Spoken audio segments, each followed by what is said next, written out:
Contradictoire, le chef de la sécurité publique ne l'entend pas de cette oreille. Abdoulaye Daouda Diallo a tenu à préciser l'objet de cette réunion. Il s'agissait de les informer sur les 11 points d'accord lors de la rencontre avec le chef de l'État. Pour vous permettre de mieux comprendre, suivons cet élément d'Ibrahim Fall. La rencontre du ministère de l'Intérieur et les partis de l'opposition n'a pas finalement abouti. La coalition Manko Wattu Sénégal refuse d'y participer. Le ministre de l'Intérieur justifie cette absence. C'est le seul mandat qu'ils avaient, mais ils n'étaient pas habilités donc à discuter de ces points. Je dis que non, ce n'est pas pour discuter des points, mais tout simplement pour rendre compte de l'état des diligences. Mais ils ne l'ont pas souhaité, donc j'ai accepté donc de les entendre, mais surtout de le faire très rapidement l'économie. Je vous laisse apprécier. Voilà, merci beaucoup. Merci de m'avoir coupé. Nous, notre coalition a reçu, on nous a parlé d'une rencontre entre la coalition Wattu pour des informations à partager avec la majorité présidentielle.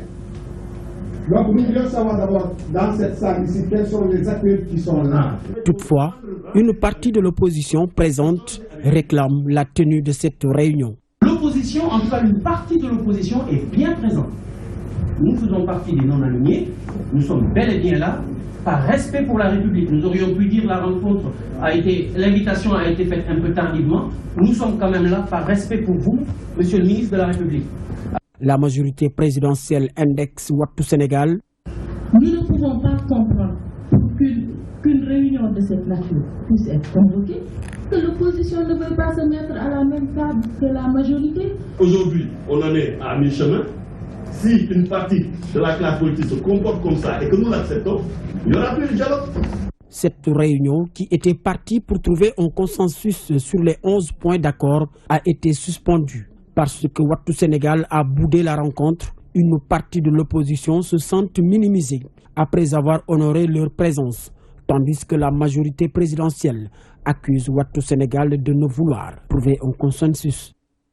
Mokhtar Souran, membre de Manko Wattu Sénégal, confirme bel et bien la tenue de cette réunion avec le ministre Abdoulaye Daouda Diallo. Toutefois, il précise que le ministre de l'Intérieur a jugé utile de rendre compte aux autres acteurs seulement sur le processus électoral. Des avancées sont notées sur les points d'accord de la rencontre du 1er décembre dernier avec le chef de l'État, notamment sur la confirmation et les commissions administratives, un travail de Côte d'Indjaï. L'opposition réunie autour de Manko Wattu Sénégal a échangé avec le ministre de l'Intérieur Abdoulaye Daouda Diallo. Une rencontre qui s'inscrit dans le cadre du suivi des points d'accord à l'issue de la rencontre du 1er décembre avec le chef de l'État.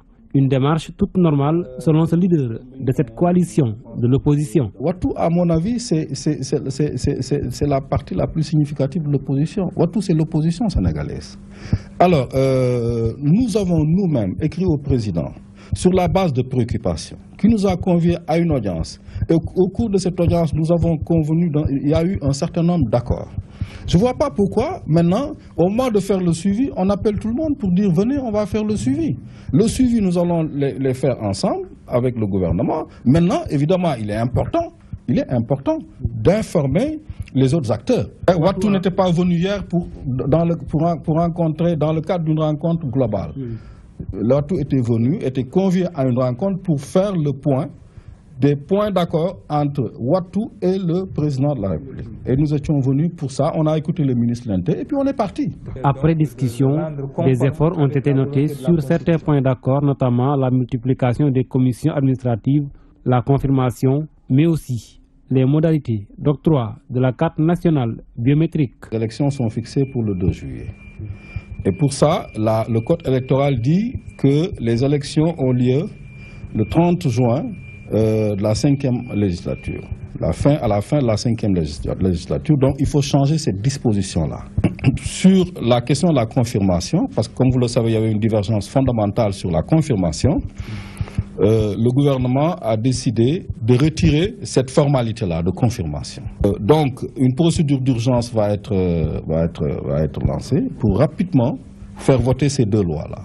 Ils nous ont fait comprendre que d'ici la fin de l'année, les 500 vont être en place et qu'au plus tard, le 15 janvier, il y aura 700 commissions. Malgré ces discussions, l'opposition continue de récuser le ministre de l'Intérieur Abdoulaye Daouda Diallo. Sur le format, le président de l'Union nationale patriotique estime que la rencontre avec d'autres franges de l'opposition ne concernait nullement Manko Wattu Sénégal. Nous restons dans le chapitre politique. Le groupe de recherche et d'appui au développement, à la démocratie, à la bonne gouvernance rassure les citoyens sur les inscriptions sur les listes électorales sous-jacentes à l'obtention de la carte d'identité biométrique CEDEAO. Une étude faite par cette organisation de la société civile indique que 34 commissions ont été ajoutées, satisfaisant ainsi la demande de l'opposition. Le GRADEC a fait face à la presse ce mardi. C'était en présence d'Ababakar Sadirtop. La doléance de l'opposition relative à l'augmentation des commissions pour l'inscription sur les listes électorales semble être satisfaite. Du moins, c'est ce que révèle le groupe de recherche et d'appui pour la démocratie participative et la bonne gouvernance GRADEC. Pour cette organisation de société civile, la transparence sera une fer de lance tout au long de cette refonte. Il y avait 58 commissions administratives qui ont été créées et qui sont fonctionnelles. Toutes les communes ont au moins une commission et certaines d'entre elles en ont deux. Celles qui n'en ont qu'une seule ont vu leur capacité vraiment donc doubler grâce à l'installation de 2 ou 3 postes de travail. Aujourd'hui, à la date d'aujourd'hui, il y a 34 commissions supplémentaires qui sont en train d'être déployées et qui devraient porter le nombre total des commissions de 99 à 134. Pour les citoyens qui se sont déjà inscrits, n'ayant toujours pas reçu leur carte biométrique, le GRADEC les rassure. La production n'a pas encore commencé et va commencer incessamment. D'accord. Nous avons été récemment à la DAF pour aussi visiter le dispositif mis en place pour garantir une production massive quand même des cartes, parce que c'est vrai, c'est un problème. Mais je pense que nous avons le sentiment aujourd'hui qu'au niveau de la DAF quand même, toutes les dispositions sont prises quand même pour que la production se fasse. Nous avons visité des machines qui ont une capacité de production de pratiquement 1600 cartes à l'heure. Le groupe de recherche et d'appui pour la démocratie participative et la bonne gouvernance, en partenariat avec le ministère de l'Intérieur, veille à ce qu'il y ait transparence sur la refonte du fichier électoral. Je vous le disais en titre, les étudiants en promotion 2016 diplômés en arabe, espagnol et mathématiques réclament plus de considération de la part des autorités. Ils fustigent l'appel à candidature lancé par le ministère de l'Éducation nationale pour le recrutement des élèves professeurs en Master 2. Celui-ci stipule que ces étudiants ne peuvent être recrutés, situation qu'ils déplorent. Ils ont fait une manifestation au sein de la FASTEF et demandent le soutien des acteurs de l'éducation et dénonce cette injustice. Ndeye Fatim Lo nous en dit plus. Suite à l'appel à candidature du ministère de l'Éducation, ces étudiants sont très remontés. Pour cause, ils sont considérés comme inaptes et ne vont pas être recrutés pour servir dans les salles de classe, une injustice qu'ils dénoncent. Il se trouve que nous ne sommes pas concernés par cet appel à candidature, alors que nous avons notre KM. Nous avons subi la formation à l'école normale. Nous sommes contre cet appel à candidature et nous dénonçons cette injustice-là. Parce que nous ne pouvons pas concevoir qu'il y ait sur le terrain des étudiants formés, des professeurs ayant leur KM, leur KSM, leur KS et qui veulent traîner alors que les autres n'ont subi aucune formation et ils veulent nous remplacer dans les salles de classe. Notre classe, ce n'est pas la rue, ce n'est pas le marché, c'est les salles, les classes. Aujourd'hui commence la bataille. Ces étudiants n'hésiteront pas à utiliser les moyens nécessaires afin de recevoir leurs ordres de service. Aujourd'hui, c'est le premier pas. Nous allons mener la lutte jusqu'au bout. Nous ne céderons pas face à cette injustice-là. Nous avons nos diplômes en main. Nous voulons rentrer dans les classes à partir du mois de janvier au plus tard. Au moment où ceux qui n'ont subi aucune formation veulent être recrutés. Nous n'accepterons pas cela. Ces étudiants diplômés en arabe, mathématiques et espagnol estiment qu'ils ont leur place dans les salles de classe. Ils demandent le soutien des acteurs de l'éducation. En attendant le recrutement, ces étudiants espèrent que leur appel ne tombera pas dans l'oreille d'un sourd. Fatim Lo, pendant ce temps, l'Agence nationale de l'emploi des jeunes est en train de réfléchir sur l'emploi décent des jeunes en milieu rural. L'objectif est créer des emplois dans ces zones afin de les attirer en milieu rural. Selon le directeur général de l'ANPEJ, l'agriculture est une activité qui offre diverses opportunités aux jeunes. L'idée est de réduire le taux de chômage qui freine le développement du pays. Cette deuxième édition du Forum sur l'emploi décent des jeunes en milieu rural se fait en partenariat avec la FAO. Voici Amadou Lamine au micro de l'ENASA. Cette activité, c'est davantage présenter aux jeunes les différentes opportunités qui se présentent à eux en termes d'entrepreneuriat agricole. Et je pense qu'à ce niveau, l'État est en train de faire énormément d'efforts à travers plusieurs projets et programmes qui sont en train de se dérouler sur le plan national. La question de l'emploi est une approche multisectorielle qui naturellement fait intervenir plusieurs acteurs. Et nous pensons aujourd'hui qu'il faut aller vers la mise en place d'une plateforme nationale des acteurs du secteur de l'emploi, et particulièrement en milieu rural. Et à ce niveau, il y a énormément d'initiatives qui sont en train d'être mises en place. Et je pense qu'avec le soutien des autorités administratives ici présentes, nous parviendrons à mettre en place ce cadre qui va identifier les synergies entre les différents acteurs pour mieux réussir nos approches sur le terrain afin d'avoir des résultats probants pour la cible que nous suivons tous. Les stratégies d'insertion massive des jeunes au Sénégal sont orientées vers le secteur de l'agriculture et de l'agrobusiness, parce qu'étant un bassin d'emploi très intéressant pour insérer massivement les jeunes. Et pour davantage encourager ces jeunes à investiguer ce secteur, il faut naturellement qu'on pense à mettre en place un statut du travailleur agricole. Et je pense qu'à ce niveau, des initiatives sont en train de se dérouler qui vont naturellement aider à encourager les jeunes à mieux s'intéresser à l'entrepreneuriat agricole. Le syndicat autonome de l'enseignement supérieur revient à la charge, cette fois pour parler de la question de la retraite. En effet, cette question préoccupe aujourd'hui les enseignants-chercheurs. Selon ces syndicalistes, être retraité ne signifie pas vivre dans la misère. D'ailleurs, un préavis de grève sera déposé pour contraindre l'État à respecter ce point combien important, n'est-ce pas, Ababakar Sadirtop? Au SAES, la question de la retraite se pose aujourd'hui avec acuité. Les enseignants du supérieur se plaignent de la pension dérisoire qu'ils perçoivent une fois à la retraite. C'est pourquoi ils avertissent l'État. Nous ne demandons pas de l'argent. Ce que nous demandons, c'est nous-mêmes qui allons cotiser plus pour percevoir plus. Et ça rentre en droite ligne par rapport à la position de M. le Président de la République, qui en recevant donc le SAES avait dit effectivement que si vous voulez gagner plus à la retraite, il faut accepter de cotiser plus. Sur la réforme des titres, la section du SAES de Dakar est restée sur sa faim, car jusque-là, les professeurs n'ont rien reçu. Même si l'application de la réforme des titres est effective depuis le 1er mars, force est de reconnaître que des dysfonctionnements ont été notés dans sa mise en œuvre. À l'UCAD, non seulement le rappel n'était pas encore effectif, mais certains ayants droit ne sont pas encore pris en charge. Le SAES exige une retraite digne d'un enseignant, c'est-à-dire l'augmentation de leur pension. Un préavis de grève sera déposé pour la matérialisation de l'accord sur la retraite. Sur cette question, le SAES reste plus que jamais intransigeant. À la fin du mois de décembre, si rien n'est fait, le SAES déposera un préavis de grève avec un seul point, la matérialisation de l'accord sur la retraite. Mis à part ces points de revendication, le SAES précise que les cours se passent comme il se doit pour un enseignement de qualité. Autre point évoqué en titre, les résultats baccalauréat 2016 de la maison d'éducation Mariam Abba de Gorée, les meilleures déclarations du directeur de l'office du baccalauréat, l'Institut Notre-Dame et le Prytanée militaire Charles Thioré de Saint-Louis se sont aussi distingués de folle manière. Babou Diakham est aussi revenu sur les innovations pour l'examen du baccalauréat 2017. Il invite les candidats à respecter le délai d'inscription. Le directeur de l'office du bac juge l'organisation de l'examen de 2016 satisfaisante. Les détails, Lustina Sagna. L'organisation du baccalauréat 2016 s'est bien déroulée, c'est du moins ce qu'affirme Babou Diaham, directeur de l'Office du bac. D'ailleurs, le ministre de l'Enseignement supérieur et de la Recherche a adressé ses chaleureuses félicitations à l'ensemble des acteurs du baccalauréat. Ces résultats ont pu être obtenus grâce à, entre autres, à une application de la correction sur place. C'était la grande innovation.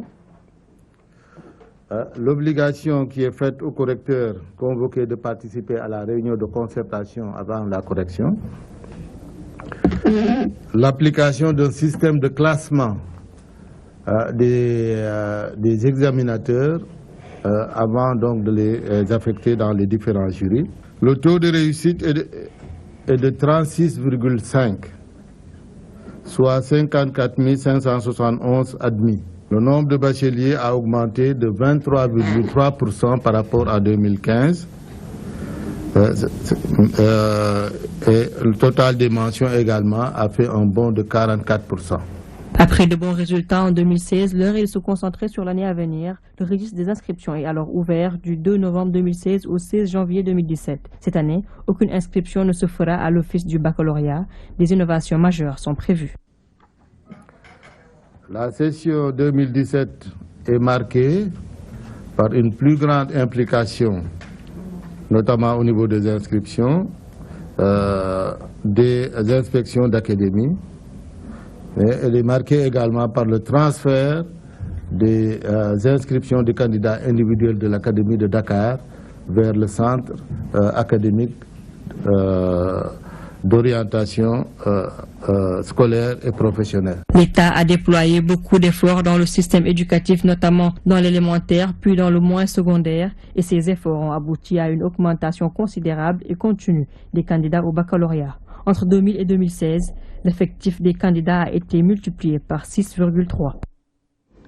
Hygiène de vie du corps, de l'esprit et performance scolaire et professionnelle au menu ce mardi d'une réflexion à l'UCAD. L'association des femmes diplômées des universités a réfléchi sur le mal-vivre qui a pour principale origine un stress quasi permanent chez la plupart des hommes et des femmes. Dr Marianne Cissé-Thiam est la coordonnatrice aux relations internationales de l'association sénégalaise des femmes diplômées des universités. Elle s'exprime au micro de notre reporter.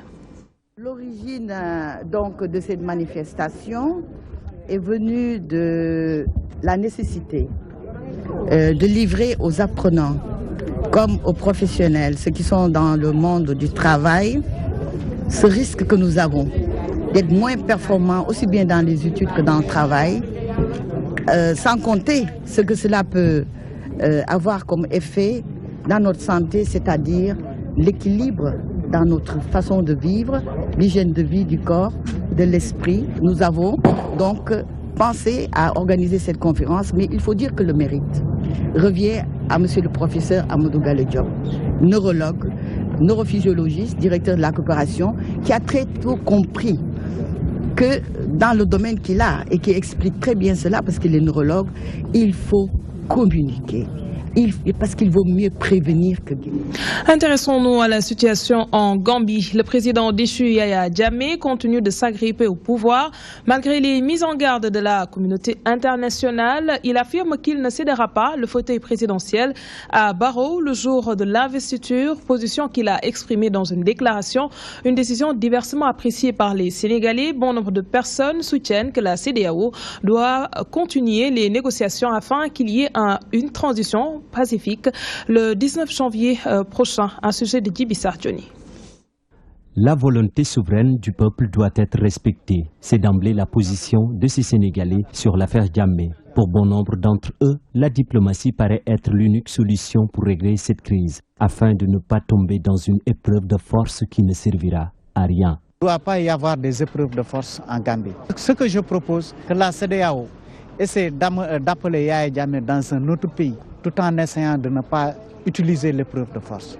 Parce que l'épreuve de force n'arrangerait pas non seulement le Sénégal, non la Gambie, mais n'arrangerait pas aussi la CEDEAO. Conscients des conséquences que peuvent engendrer l'option militaire, ces Sénégalais restent optimistes. Ils ne vont pas bousculer Yaya Jammeh dans des violences. Rien ne se passera. Rien ne se passera. Parce que nous avons un état de CEDEAO qui sont vraiment intéressants. Si arrivé à échéance, Yaya Jammeh campe sur sa position. L'armée sénégalaise sera dans les dispositions d'intervenir étant donné qu'elle avait vécu une pareille expérience. D'après ces Sénégalais, à l'impossible, nul n'est tenu. Vous êtes arrivé ici le temps de Senghor, le temps d'Abdou Diouf, que les militaires sont descendus. C'était pour Koukoy Samba Sagna. On a vu ça aussi. Le Sénégal s'est réveillé pour aller chipper le pouvoir et rendre ça à Kairaba Diawara. L'option militaire n'est pas souhaitable. On ne devrait pas arriver à ça. Mais si on doit arriver à ça, à l'impossible, nul ne sera tenu. Mieux vaut céder la place à son successeur. Seul Allah le Tout-Puissant pour me priver de pouvoir. C'est ainsi la dernière annonce de Jammeh, dans l'espoir qu'au soir du 19 janvier prochain, la transition se fera sans heurts. Ces Sénégalais prient pour que la Gambie retrouve la paix et la sérénité. La classe politique de la banlieue, divisée aussi sur le cas Yaya Jammeh, certains responsables privilégient le dialogue afin de faire partir le dictateur gambien. D'autres sont favorables à une intervention militaire. Toutefois, la position du Sénégal est bien appréciée par les uns et les autres. Le gouvernement invite le président Jammeh à respecter le verdict des urnes. Toutefois, il se dit prêt à intervenir si la CEDEAO en fait la demande, nous dit Abdoulaye Wanyanga. La situation politique en Gambie ne laisse pas indifférent la classe politique sénégalaise. Au niveau de la banlieue, la position du Sénégal est bien saluée par les responsables politiques. La plupart d'entre eux privilégient le dialogue. Donc aujourd'hui, si on peut solutionner le problème dans la paix, dans la diplomatie, et je pense que les autorités gambiennes sont dans ces dispositions. Selon toujours ce responsable de l'Alliance pour la République, l'option militaire pour faire partir Yaya Jammeh du pouvoir n'est pas une bonne idée. Il préconise la voie pacifique. Non, l'option militaire n'est pas une option pour l'instant. On va dire qu'on va régler le problème parce que c'est la démocratie.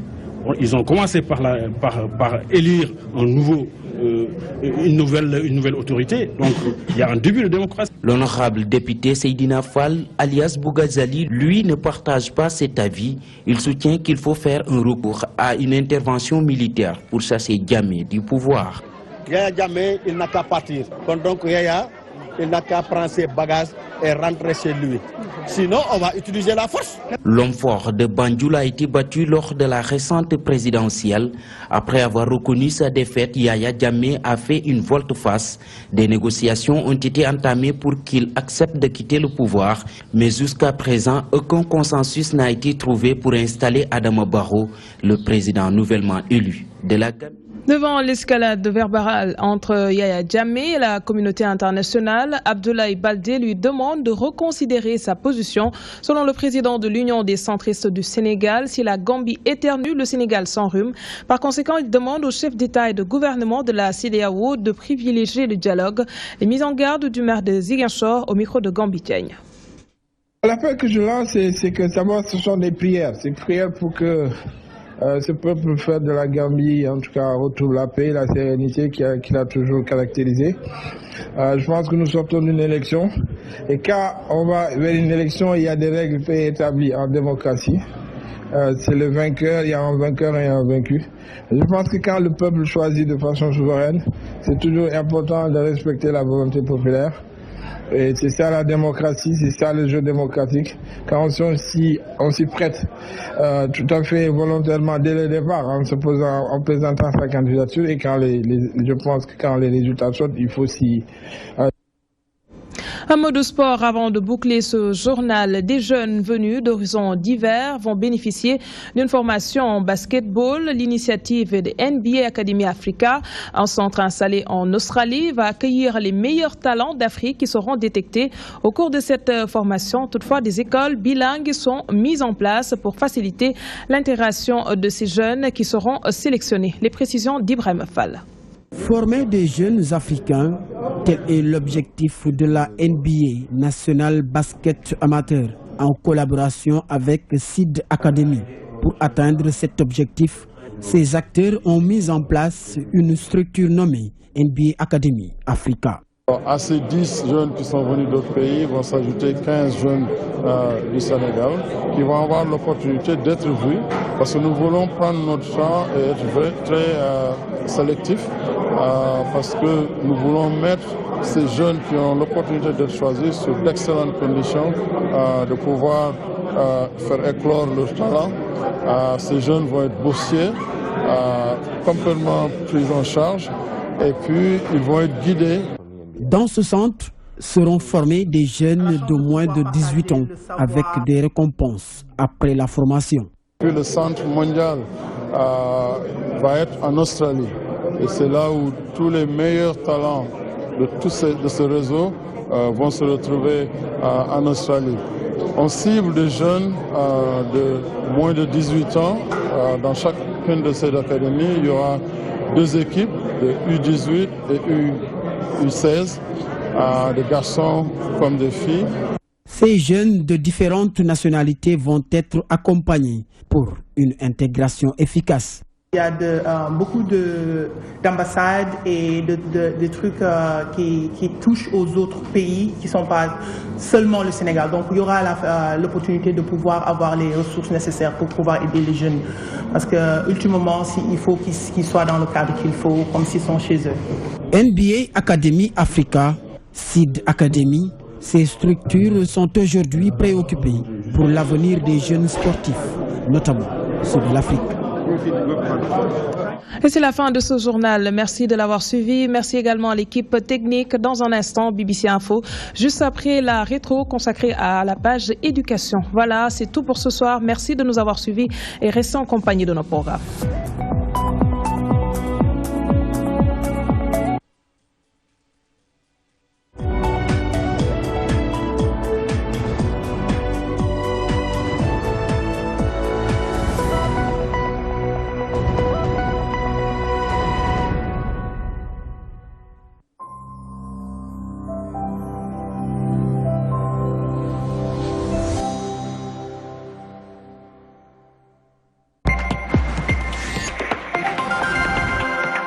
Assalamu alaikum wa rahmatullahi ta'ala wa barakatuhu.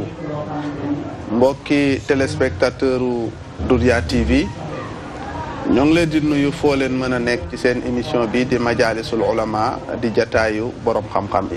Tey nag ñu ñëwoon ci xadara boo xam ne suñuy wax xam-xam rek wala di wax alquran xel yépp war naa dem ci xadara maam bu Kunta tabarakallahu di borom Njaasaan. ñu bëggoon ci à travers émission bi ni Majalisul Ulama ñu xam ci kan mooy El Hadji Maam bu Kunta. Cheikh bu Mouhamed Kunta mi ngay laaj. moom moo sos dëkk bi ñuy tuddee Njaasaan. ñi ngi ko sos itam ci taarix bu wér 1883 ci la ko sos.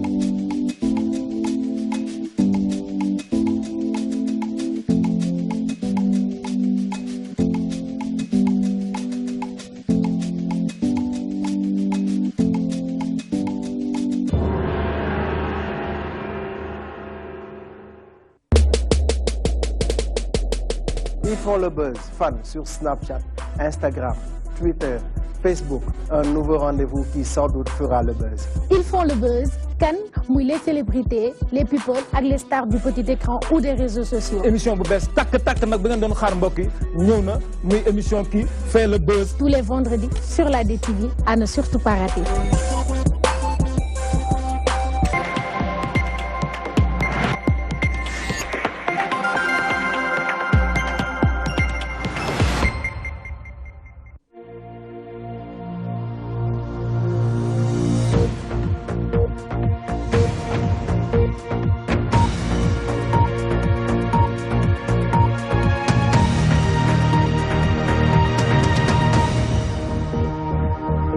Bonsoir à tous, bienvenue dans cette nouvelle édition de BBC Info. Voici le sommaire de